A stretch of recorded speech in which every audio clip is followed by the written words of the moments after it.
Hello,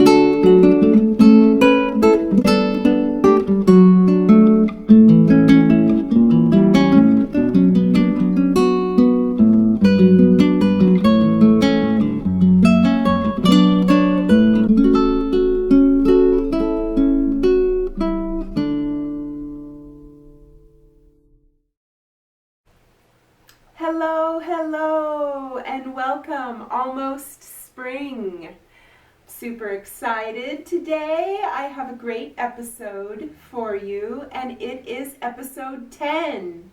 So welcome to my Makers podcast. My name is Dacia, and I am the person behind Simply Josephine on YouTube here, and I also have a website, simplyjosephine.com, and I'm also Simply Josephine on Instagram. So please feel free to check those out if you want to. Like I said, I have a great episode today. It's episode 10. I'm super excited to make it to 10 episodes.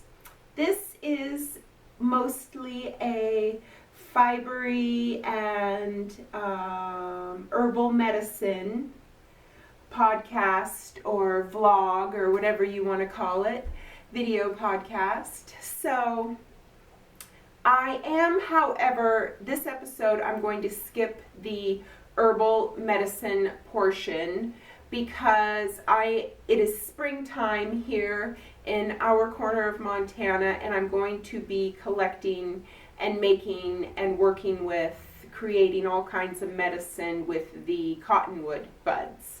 So I'm going to do a whole separate video just on cottonwood medicine and making and gathering. And so I decided that was going to be a long enough video as it is, so I'm just going to do a separate one for that. So today's episode is going to cover my latest dye project, which is with black walnut, and then I'm going to talk about my latest sewing project, which is, I have some new things listed in my shop. I'll go over that, and it's a Maven pattern called the Maria apron, and I really like it, so I just want to share my experience with that. Black walnut dyeing. Alright, so this is my third year of dyeing with black walnuts because botanical dyeing, like herbal medicine, is just a really slow process, and you have to wait, until that time of year that something is harvestable, and then you can freeze it or dry it or ferment it for later dyeing. And so just like herbal medicine, that's the process. It's just a really slow process, and you have to kind of weave it into your life. But once you do, it has many rewards. So many rewards. All right, so the black walnut story goes back to last October. So September, October, all the black walnuts fall off the tree. And so I just go and collect them. And I collected 2 basketfuls, which filled up 2 5-gallon buckets. So I brought the walnuts home that had fallen off the tree and put them in 5-gallon buckets, filled them up with water, and put the lid on them and just tucked them away into a corner of my laundry room. I live in a cold climate, so I didn't want to leave it outside where it could freeze, but if you're in an area where, things aren't freezing, I can't see why you couldn't, leave this, on your porch or something like that. But where I live, it gets very cold, so I just tucked those away and forgot all about them. Went through the holidays, went through everything, and then come February, I was ready to start experimenting with the dye. periodically over that I guess that's a 4-month, November, December, January, February, yeah, over the 4-month fermentation period, I would open up the bucket and stir it sometimes. It gets really sludgy and some of the walnuts start to really break down and it kind of turns into this black goo. So come February, I was ready to deal with the black goo. And since I had 2 buckets, I wanted to do a couple of different experiments. Now, if you do lots of reading with black walnut, and a lot of things are geared towards yarn, to wool, to protein fibers. And I am a dyer of fabrics, so cotton, cellulose fibers, cotton, linen, hemp. These are the things that I dye. So when you read a lot about the black walnut dye process, and all of them are different, you know, just like herbal medicine, there's not really a wrong way to do it. You just should do it and experiment and read what you can and pick up little tips here and there and then formulate your own path with that. So a lot of the books say to ferment for, you know, from a couple of days to months and months.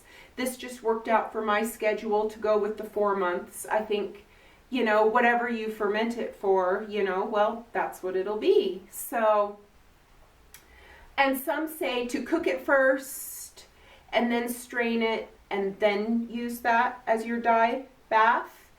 And I am always looking for different steps to cut out or not. Just experiment with that. So the first bucket, I decided I would just strain and heat up because it was very, very, very dark in color, and I thought that would, you know, turn out well. But with the second bucket, I wanted to cook it, then strain it, then put the dye pot up, because I just was feeling like I wanted to really experiment with the two. So the first round, I guess I should talk about mordantine first. That's another thing you read about black walnuts. When people are dyeing with the yarn, they don't use a mordant. But it does say for cellulose fibers, you should use a mordant. So I wanted to dye a couple things myself without using a mordant and just see for myself how it went. But the majority of the fabrics that I was going to be creating things with, I just thought might as well just go ahead and do the regular mordant process, which I talk about pretty much in all of my videos, so I will just keep it very short. I use alum acetate. I purchase it from Botanical Colors, and I do the cold water overnight mordant bath. And that's pretty much all I'm going to say about that. I do want to create a blog post here in the future that goes over every step of my mordantine, and so hopefully within a few episodes here I'll be able to direct you right to that post, and that way I don't have to talk so much about mordantine on each episode. So anyway, I mordanted my fabrics, except for a couple things I wanted to experiment with. They were things, you know, I wasn't really crazy about, so I just thought if it didn't turn out, oh well, it's just a thrift store garment. So the first batch that I dyed with, using the just strained and heated up dye liquid, was a cotton linen blend and a rayon. This is a gauzy. This might not be rayon, actually. I was thinking it was rayon, but now I think it's just 100% cotton gauzy fabric that I got to line something. I'm getting confused with my fabrics. But anyway, this is the cotton linen blend which I've really gotten into the linen blends lately, and I really, really like them. Of course, I like 100% cotton, or linen, that's what this is, 100% linen, but the blends, they're really nice too, you know, and they're a bit cheaper. So this is 100% cotton, and this turned out nice as well. This will just be probably for lining something, maybe some skirts, or I don't know what I'm going to do with this yet, but so those are mortised in alum and done with the first round of the black walnut dye. And so then the second bucket, the second 5-gallon bucket, I put into the dye pot. I threw it on the wood stove and just kind of let it cook very slowly overnight. And then the next day I strained it and put it back on. I did it on the stove top in here so I could heat it up to, you know, like right below simmering.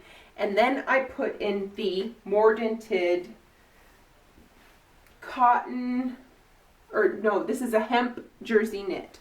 So then I put in the hemp jersey knit, and I cooked both of these for about the same amount of time, which is just a few hours. And then I just take it off the stove and set the dye pot on the hearth and leave it overnight. And then the next day is when I pull the fabrics out, and then I let them dry out on the line, and then I bring them in and I wash them twice, just like the speed wash cycle, and then the third one I use soap. And so then these have been washed 3 times. So I think there is quite a comparison here.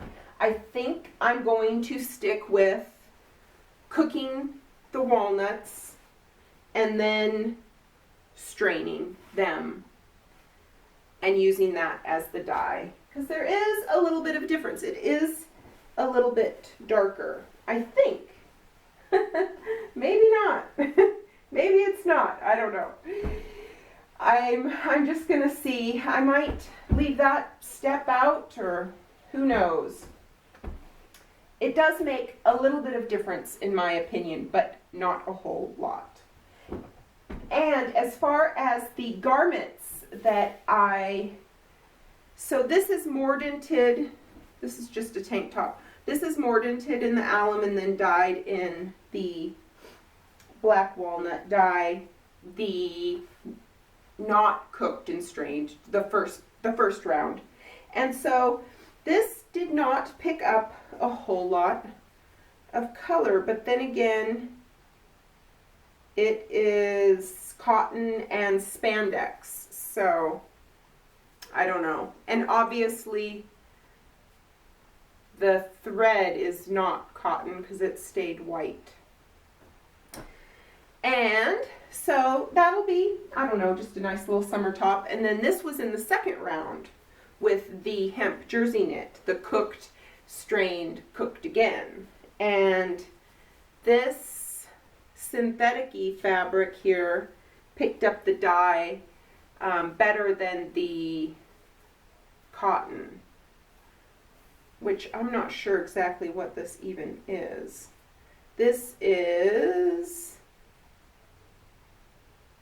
okay, so the nylon picked up the color really good, and the other is cotton, nylon, spandex. So that's why it didn't pick up the color very well, because I don't think spandex picks up the botanical color very good. So anyway, that is that. Mortised and dyed, and it's a lot lighter if it has any sort of spandex in it. Now this is what I dyed not mortised. So this I just threw in the dye pot, the second round dye pot of the cooked, strained dye pot, and it didn't pick up any color at all. So I will definitely always be mortising with the black walnut, which is pretty much what I knew and what I was going to do anyway, but I just figured it was a good idea to just see. And so there's some synthetics in here, and then this part is cotton too, so it didn't pick up the dye very good. So I will probably throw this back in with my fabrics and dye in the future that another color. So let's see here. I love the black walnut dye process. It's super fun, and you end up with some beautiful, beautiful colors. I'm going to use this in making some skirts. I'm going to do some waistbands with this and regular fabric skirts for the little girls for the upcoming vending season. And then I'm going to do some other, maybe just some black walnut yoga waistband skirts with this jersey knit. Alrighty, and I think that's it. I did document last year my black walnut dye, and that was episode 2. So if you haven't seen that one and want to go back and check that out, episode 2 also covers black walnut. And that's the dyeing for now. Now on to the sewing aspect of this episode. Moving on to what's on the sewing table, the sewing part of this episode. I, this past month, have been experimenting with a Maven pattern, and it is the Maria apron. You can see it there, and this is just a really sweet pattern. I've made this crossback pinafore for little girls for years.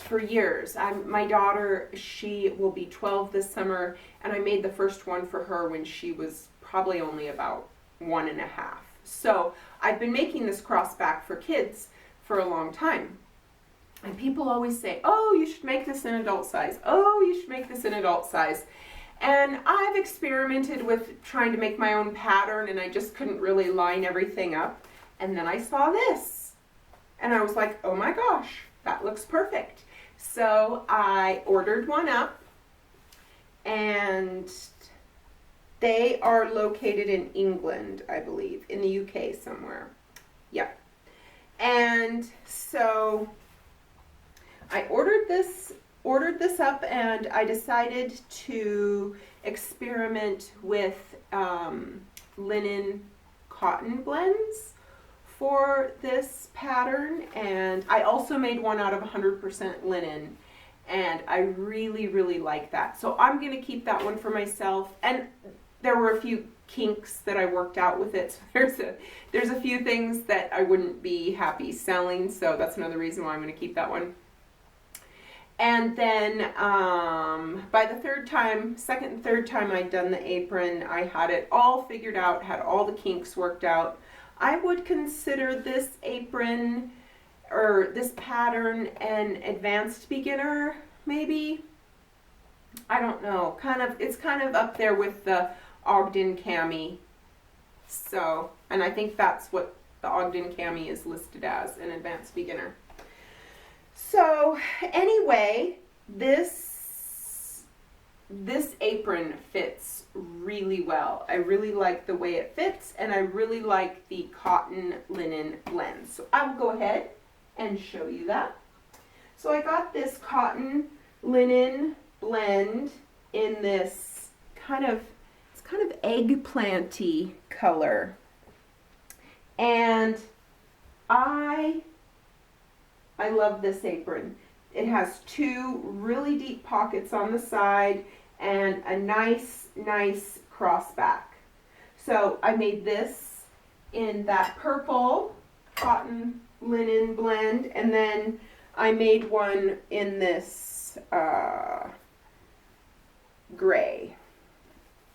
And I really like them both. I really like them both. Let's see, I should try one on for you. I love the fit. I feel like, and I have enclosed all the seams, so on the inside there's no loose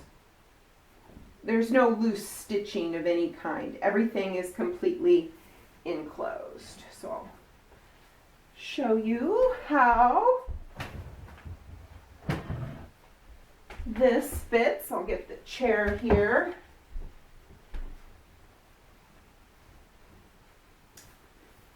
So you just go into it, you know, like a regular crossback.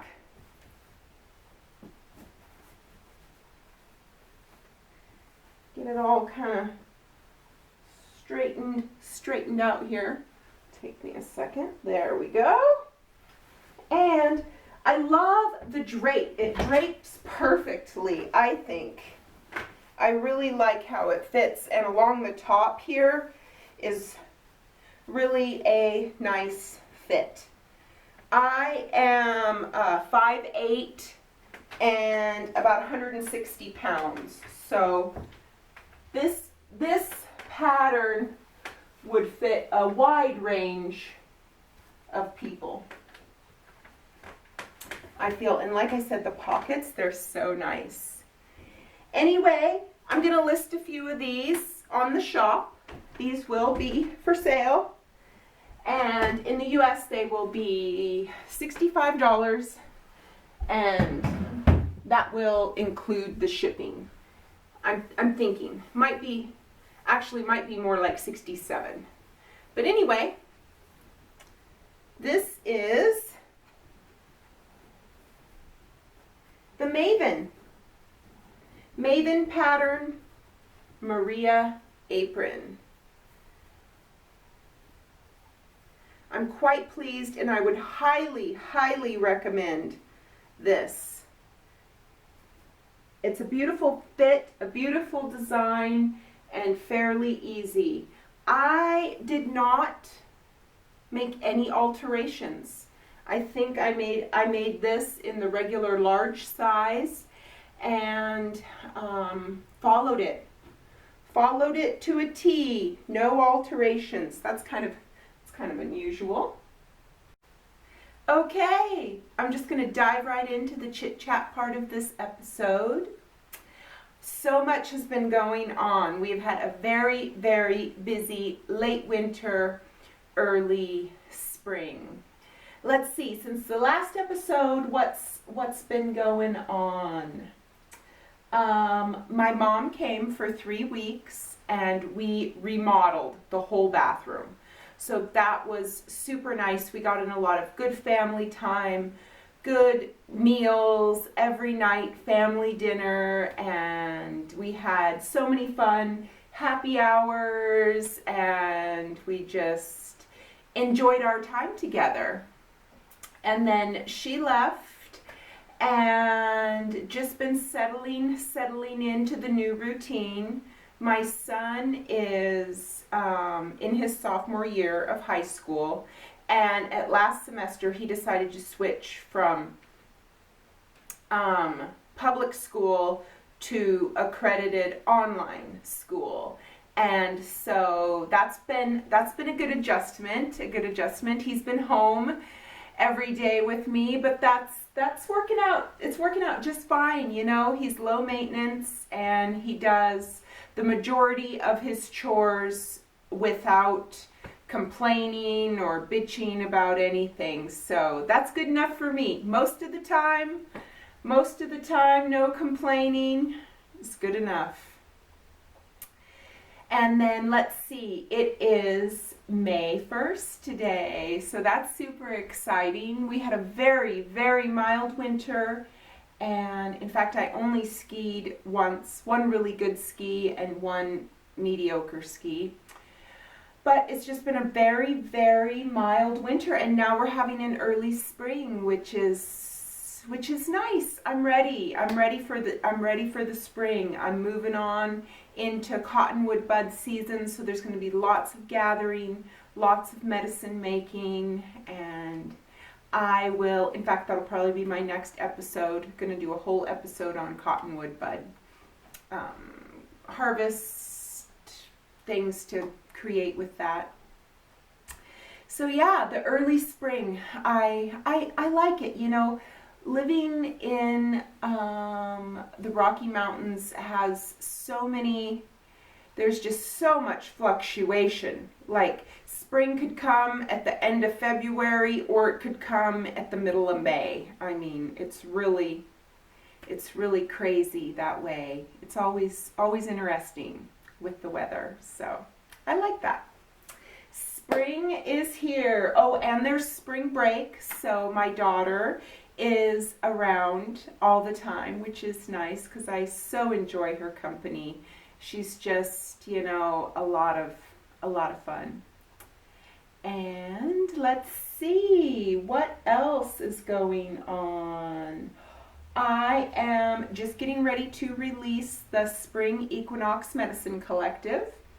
That's the 4 boxes that come out 4 times a year. They come out at the equinoxes and solstices. And you can get a yearly subscription to that right now up until the Spring Equinox box is released. And depending on, because I only make so many boxes, so that will depend. There's a few slots left if you want a yearly subscription to that. It's available on Etsy and my website. But let's see, this box has some really nice things in it. There's a rose and daisy salve, a goldenrod tincture, a goldenrod oxymel, a tea blend, a wildcrafted tea blend, and 2 bars of wild rose hip soap. And those are tallow bars. And the whole box is completely essential oil free. There's no essential oils used at all in that. And that's getting ready to release that. That'll come out probably the same time this episode does. And let's see, I think that's about it. We are just sliding right into spring. I'm super happy about it, and I'm looking forward to the next dye project, the next sewing project, and lots of herbal medicine making and gathering. But anyway, thanks for being here. Happy spring and have a great day. Bye.